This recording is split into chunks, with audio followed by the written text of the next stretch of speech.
Venezuela কি শুধু একটা দেশ, নাকি এটা পৃথিবীর ভবিষ্যতের রিহার্সাল? সময়টা মনে রাখুন ২০৪০-এর ভেতর। এই ১৫ বছর ঠিক করবে পৃথিবী আর মানবজাতির হাতে থাকবে কিনা। এই সময়ের মধ্যেই অদ্ভুতভাবে ক্ষমতায় উঠে আসবে কিছু মানুষ। এরা সৈনিক হবে না, চিৎকার করবে না, বন্দুক ধরবে না। এরা হবে শান্ত স্বভাবের, শিক্ষিত ও মার্জিত। কেউ নোবেল জয়ী, কেউ মানবাধিকার কর্মী, কেউ বিশ্বের জন্য নিরাপদ পছন্দ। কিন্তু এরা নির্বাচিত হবে জনগণের দ্বারা নয়, নির্বাচিত থাকবে আগেই। এরপর শুরু হবে সেই যুদ্ধ, যেটাকে শুরুতে যুদ্ধ বলেই মনে হবে না। মিডিয়াতে বলবে সংঘাত, ইতিহাস বলবে পরিবর্তন, আর বাস্তবতা বলবে নরক। শহর পুড়বে, দেশ ভাঙবে, মানুষ হারিয়ে যাবে সংখ্যায় নয় নামহীন হয়ে। হিসাব করলে দেখা যাবে পৃথিবীর ১/৩ মানুষ এই সময়ের মধ্যেই নিশ্চিহ্ন।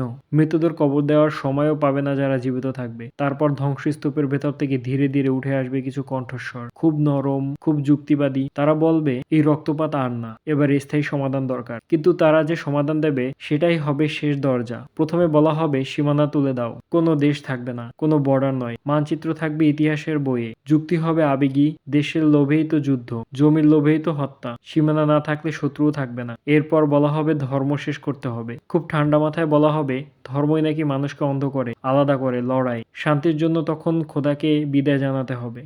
নামাজ, মসজিদ, মন্দির, চার্চ সব থাকবে স্মৃতি হিসাবে, বিশ্বের হিসাবে নয়। তারপর আসবে সবচেয়ে নিঃশব্দ কিন্তু সবচেয়ে বিপজ্জনক ধাপ, টাকা। জি, ঠিকই শুনছেন। মানুষের হাতে আর টাকা থাকবে না, কাগজের নোট উঠিয়ে দেওয়া হবে। ডলারকে ধীরে ধীরে ভেঙে ফেলা হবে। চালু হবে একটাই গ্লোবাল কারেন্সি, ডিজিটাল, ট্র্যাকড ও নিয়ন্ত্রিত। আপনি কি কিনবেন, কখন কিনবেন, বাঁচবেন কিনা সবকিছুর চাবি থাকবে সিস্টেমের হাতে। আর এই সবকিছুর আড়ালে খুব হিসেব করে ঘটবে সবচেয়ে বড় পালাবদল, আটলান্টিক পারের দেশ। একসময় যাকে বলা হতো বিশ্বের পুলিশ, তাকে একদিন বলা হবে বিশ্বের সমস্যা। তার ইমেজ ধ্বংস হবে, তার ক্ষমতা খসে পড়বে, তার প্রয়োজন ফুরিয়ে যাবে। ইতিহাসে তাকে দোষী বানিয়ে সরিয়ে দেওয়া হবে। ভেনেজুয়েলার মধ্যে শুরু হয়ে আর নতুন কেন্দ্র তৈরি হবে সেখানে যেখানে চোখ ছিল অনেক আগেই। জি, ইসরায়েল। সেখান থেকে ঠিক হবে কে বাঁচবে, কে বাদ যাবে, কে মানুষ, কে সংখ্যা। যারা আজ এসবকে অবাস্তব কল্পনা বলে হাসছেন, তারা ২০২৬ থেকেই বুঝবে ভয়ঙ্কর জিনিসগুলো কখনো চিৎকার করে আসে না, ওগুলো আসে যুক্তি নিয়ে, শান্তির কথা বলে।